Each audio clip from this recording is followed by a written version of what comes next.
Ay, caramba, esto está muy interesante. Me ha hecho como que salgan muchas cosas en la cabeza.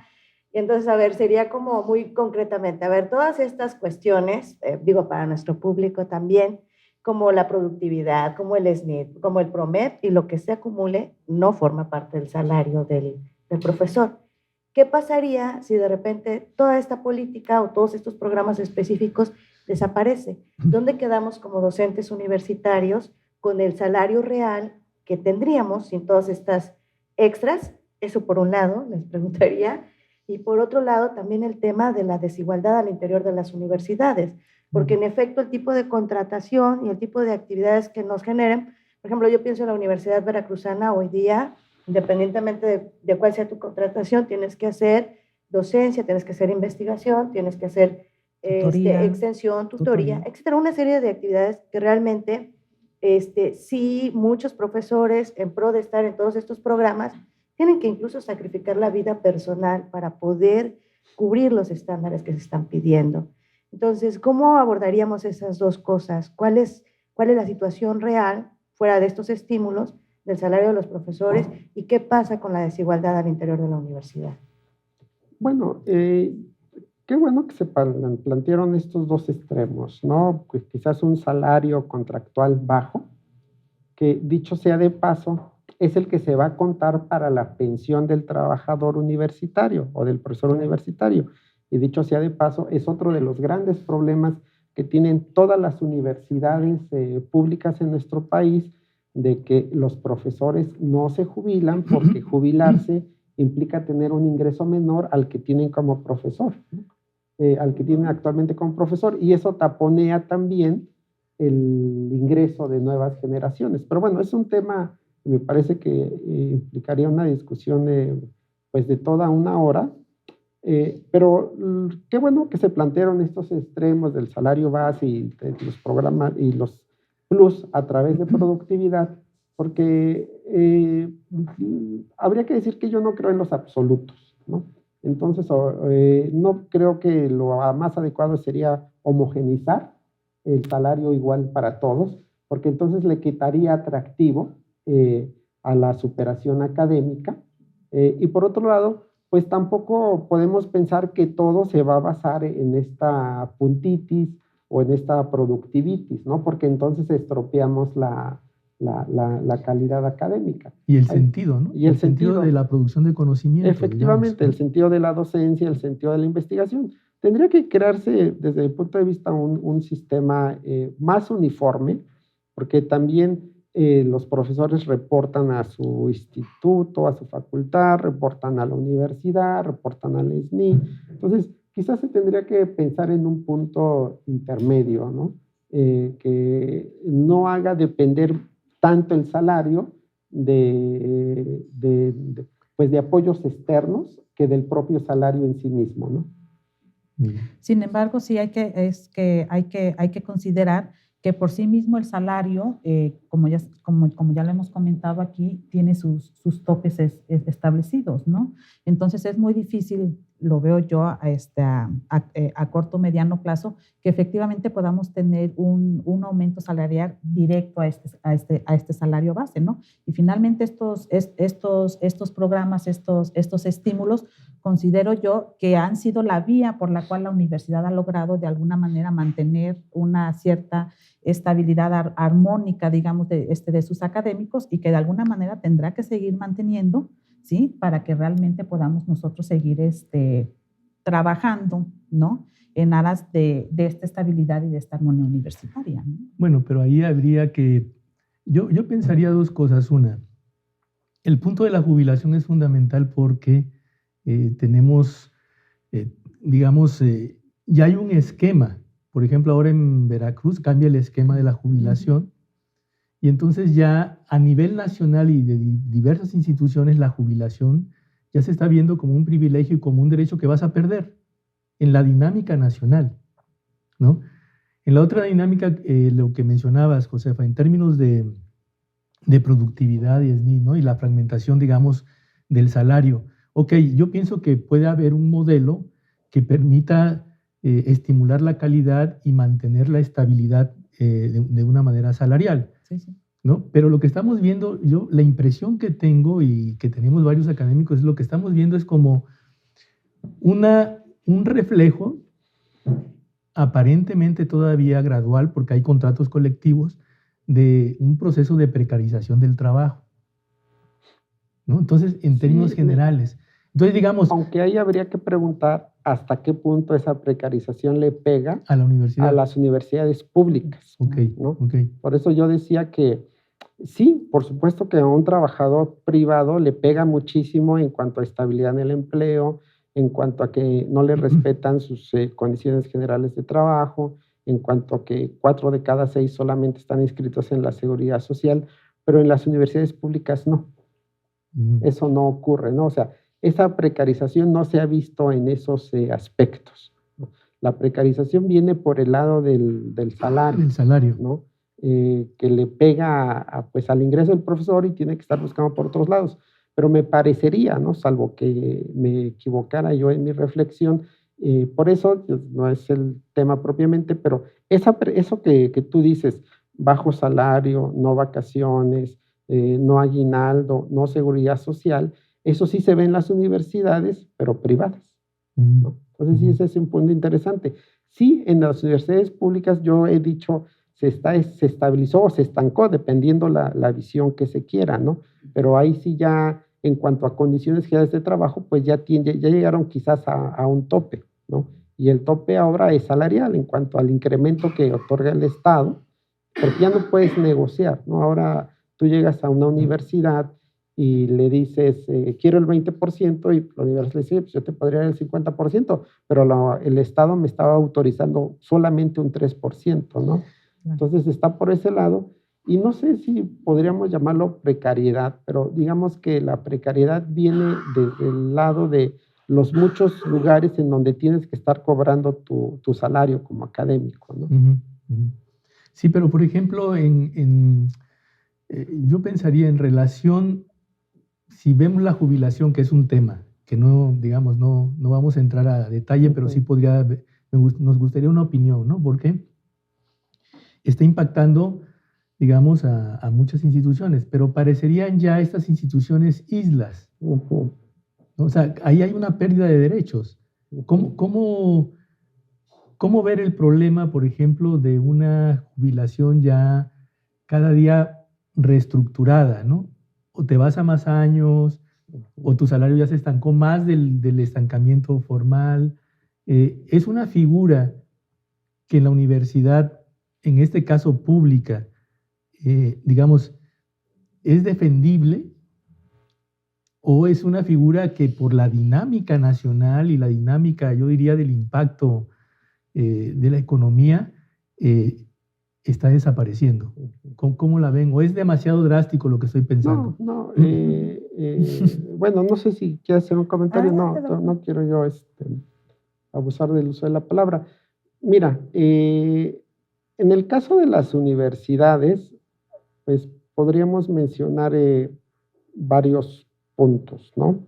Uno, que es el más importante, es que muchas universidades en el país, si no es que la mayoría, que cuentan con un esquema de jubilación especial, están quebrados, ¿sí? ¿no? Entonces ese va a ser un problema, no a largo plazo, sino va a ser un problema permanente, porque están buscando de dónde sacar dinero, ¿no? Ya es pues un problema. Ya es un problema, ¿no? Entonces es un punto muy importante. Por otro lado, en el caso de las universidades, pues entraron a este esquema de la Ley Federal de 1970 que implicaba crecer las prestaciones. Y en ese sentido sí se han quedado como islotes, ¿no? O sea, Humberto Eco decía que las universidades ahora son como los monasterios, ¿no? de la Edad Media. Y de alguna manera es cierto, ¿no? Porque dentro de un monasterio, puede ser una ciudad feudal y todo el mundo se moría de hambre, menos en el monasterio, ¿no? Y aquí más o menos sucede lo mismo en las universidades. con una situación laboral diferente, porque independientemente de que los ingresos están relativamente estancados, hay que decir que un trabajador del sector privado, su pensión mínima garantizada es de un salario mínimo. De un trabajador al servicio del Estado, su pensión mínima garantizada es de 2 salarios mínimos. Y en el caso de los profesores universitarios, dado su nivel de ingreso salarial, son de los pocos que van a alcanzar a tocar hasta los 15 salarios mínimos de pensión garantizados por el Estado, ¿no? Entonces sí es un punto muy importante. Sí hay precariedad y por supuesto el hecho de que en las universidades hayan buenas condiciones de trabajo es algo que se debe aplaudir, pero son esas condiciones de trabajo que quizás, por eso yo comento, o están estancadas o están estabilizadas o están entrando a un proceso de declive. Eso es lo que habría que reflexionar, ¿no? Pero en cualquier caso, y seguramente la idea es incómoda, pero así es, los profesores en universidades públicas tienen mejores condiciones de trabajo que un trabajador del sector privado. Sí, en este caso de la preocupación que señalabas de la jubilación, definitivamente si hablamos de una precariedad, pues tendría que ser, como ya se mencionó, en el salario, que es el que directamente te va a impactar en tu jubilación, ¿sí? Ahora, ¿por qué nosotros como trabajadores universitarios nos preocupa tanto esto de la jubilación? Porque efectivamente, a raíz de la jubilación, nosotros ya no vamos a contar con estos pedacitos de salario, ¿sí? Que implicaban estos programas de estímulo, ¿no? Y en nuestro caso, por ejemplo, de la Universidad Veracruzana, implica, por ejemplo, también la pérdida del servicio médico, implica otras cosas, ¿no? Pero definitivamente yo sí veo que cuando menos a corto, mediano plazo, sí pudiéramos tener garantizada una pensión, quizás no la ideal, ¿sí? Pero que definitivamente el esquema está dado y que lo tendríamos que seguir defendiendo y manteniendo así, ¿no? Sí, porque, por ejemplo, en el caso de muchas universidades privadas tienen un servicio de un seguro médico de gastos mayores, ¿no? Claro. Y eso, pues, es un plus enorme, ¿no? En el caso de la universidad, a los trabajadores académicos de la universidad, ahora no recuerdo si le cuesta 1 peso o 10 pesos al mes, ¿no? Y los trabajadores o los profesores, en el caso de la UNAM, yo estoy cierto que son muy pocos los que asisten al ISSSTE, ¿no? Y la mayoría usan pues, seguro de gastos médicos mayores. De hecho, en la UNAM, dado que los profesores no se quieren jubilar porque implicaría una disminución de hasta un 70% de sus ingresos, lo que están haciendo ahora es que un programa, me parece que es la segunda o la tercera vez que aparece el programa, en donde les dice, jubílate, vas a alcanzar los 15 salarios mínimos del ISSSTE, yo te voy a dar un ingreso adicional de 20,000 pesos y te voy a mantener tu salario de seguro médico de gastos mayores, ¿no? Entonces, solamente así los profesores están optando por jubilarse, ¿no? Y bueno, yo quiero hacer esta reflexión de si se está precarizando las condiciones de trabajo de los profesores universitarios, particularmente de las universidades privadas, que de suyo siempre han sido precarios. En las universidades públicas o estamos viendo esta precarización o estamos viendo este estancamiento, ¿no? De las condiciones laborales de trabajo, y la precarización también viene bajo estos esquemas de productividad, ¿no? Haz más y te pago más. Eso Entonces, desde el punto de vista académico, no sé si sea buena idea, ¿no? Sí. Bueno, y justo en ese punto, desde el punto de vista, vamos a decir, académico, pues entendemos que hay una relación interesante entre lo que es las condiciones laborales de los docentes universitarios, cómo están ellos en el día a día en la universidad, qué tienen cubierto y qué no, y la calidad de la educación. Y ahí, en esa relación, quizás sería también interesante introducirnos un poquito, saber en qué medida las condiciones laborales de los docentes pueden influir en el tema de la calidad de la educación superior. Bueno, por supuesto que influyen y generan un círculo vicioso, ¿no? Voy a explicarlo por qué. Aclaro, yo estoy hablando a título estrictamente individual, aunque debo señalar que en este momento soy evaluador en el Sistema Nacional de Investigadores y pues me toca ver la producción en el área de ciencias sociales de todo el país, ¿no?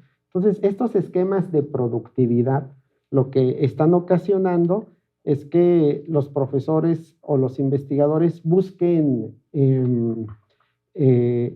publicar donde sea y cualquier cosa, ¿sí? Entonces, ¿cuál es el efecto perverso? Que ya no se preocupan por la calidad, sino por la cantidad, ¿no? Entonces, tenemos nosotros, pues, aproximadamente 100 revistas de ciencias sociales que cobran por publicar artículos. Entonces, los investigadores, pues, dicen, bueno, pues no importa porque voy a hacer una inversión, ¿no? Le pago a esa revista la publicación de un artículo y SNI me va a dar un estímulo, ¿no? Hay editoriales que publican libros y que también cobran, ¿no? Entonces está una famosa editorial académica española, creo que hay otra editorial que se llama Pearson, hay otra que se llama el Aleph, todos ellos cobran por publicar. Entonces entran a este esquema de productividad que luego llegan a SNI y SNI dice, no, esos no cuentan, porque son autopublicaciones, ¿no? Entonces aprovecho para decir que son malas inversiones, ¿no? O sea, no se paguen por publicar, porque SNI paradójicamente, entonces ahí sí les va a pedir calidad, ¿no? Entonces tenemos este punto importante, ¿no? Sí. Aquí quizás el problema que se presenta es que efectivamente lo que se mencionaba hace un rato, ¿sí? SNI nos pide ciertos parámetros de evaluación que efectivamente tienen que ver más con la calidad que con la cantidad, ¿sí? Y por el otro lado tenemos estos programas al interior de la universidad o el mismo PRODEP y demás, que pareciera ser que nos está exigiendo cantidad, ¿sí? Sacrificando la calidad. Y entonces ya el trabajador universitario académico ya no sabes en qué mes tienes que cumplir ciertos parámetros del SNI y en qué otro mes tienes que cubrir otros parámetros para productividad y que definitivamente terminan impactando lo que mencionaba Jackie, la calidad, ¿no? La calidad dentro de las universidades, sin olvidar que, bueno, existen estos parámetros donde muchas veces la universidad es concebida con una educación de calidad que responda a las exigencias del mercado, y existe otro paradigma donde dice que, bueno, que la universidad, ¿sí?, es la que debe de marcar la calidad, ¿sí?, que venga a revolucionar o a cambiar estas nuevas estrategias y estas nuevas condiciones de los mercados, ¿no? Pero entonces es un tanto paradójico, ¿no? Porque el universitario, el profesor universitario, el investigador, entra en una dinámica de muchísimo trabajo. Claro. Y de tener que visibilizar ese trabajo a la política pública para obtener un recurso que en realidad no forma parte de su seguridad, vamos a decir, laboral, y no se consigue, o aparentemente, ¿no?, genera algunos obstáculos frente a lo que quiere conseguir, que es la calidad. Es algo bien curioso, y es ahí donde entra el dicho de que las políticas públicas muchas veces generan efectos que no estaban planeados o pensados. Martín. Sí, mira, y también hay una cuestión que surge con sus comentarios, porque a mí me parece que tenemos un problema del modelo, hacia dónde vamos con el modelo educativo. Digamos, estamos hablando de las condiciones laborales, estamos viendo las diferencias entre las universidades públicas, autónomas y las privadas, vemos que son diferentes condiciones, que de una viene de una contratación colectiva histórica, pero vemos también que hay una crisis, ¿no?, por el estado de bienestar, y vemos también que el Estado, a nivel nacional, no da tantos recursos para el trabajo académico y a la investigación. Entonces, todo esto yo creo que lo tenemos un poco que articular en ese sentido, porque la calidad, como decías, todos estamos de acuerdo en que es fundamental, por ejemplo, el sentido social, por ejemplo, de la investigación. El sentido social va fundamentalmente vinculado también a la calidad, ¿no? Pero si vamos a una dinámica productivista, porque hay poco dinero, porque el Estado no tiene recursos para la universidad, porque en la Universidad Veracruzana el Estado no tiene recursos para darle lo que le corresponde dar, Lo ¿no? mismo, vaya. Sí, yo Entonces, pienso, ¿cómo? No es fácil, es un debate en los que estamos todos a nivel nacional. ¿Cómo articulamos esto?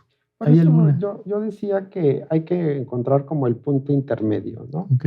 O sea, yo como profesor que cuente con un salario adecuado, que no me obligue a estar persiguiendo los apoyos por productividad, ¿no? Porque ahí empiezo yo a pervertir mi labor de profesor o de investigador, pero que también existan apoyos para de repente aquellos investigadores que quieran hacer un plus, pero que no se vea como ha sucedido en el país como complemento salarial, o sea, no deben ser complementos salariales, Ok. ¿no?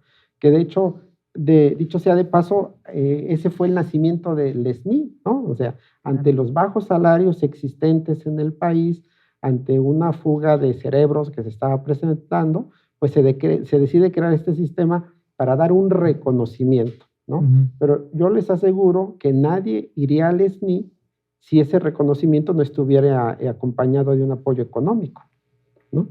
Entonces, por eso tenemos que encontrar ese punto de que los profesores en las universidades, ya que tienen condiciones de trabajo más o menos adecuadas, que no hagan depender su salario, que no esté segmentado, fragmentado su salario y que que hagan que una remuneración adecuada para mí dependa de estar en SNI, dependa de estar en el programa de productividad específico de la universidad, ¿no? Sino que yo tenga un ingreso suficiente con mi salario base, ya correcto, ¿no? Y esto lo comento porque siempre pienso yo, por ejemplo, en grandes juristas mexicanos, ¿no? Ujú. Estoy pensando en el maestro Fixamudio. Bueno, pues él pues tiene su ingreso de profesor, ¿no?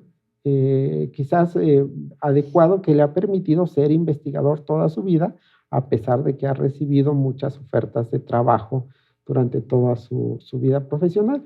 O estoy pensando en Mario de la Cueva, o sea, Mario de la Cueva llegaba, daba clases, de repente participaba en uno que otro congreso, escribió, pues yo diría, una obra magistral en Derecho del Trabajo, una obra magistral en Constitucional, una obra magistral en Derecho Constitucional, pues con las condiciones de vida que tenía, ¿no?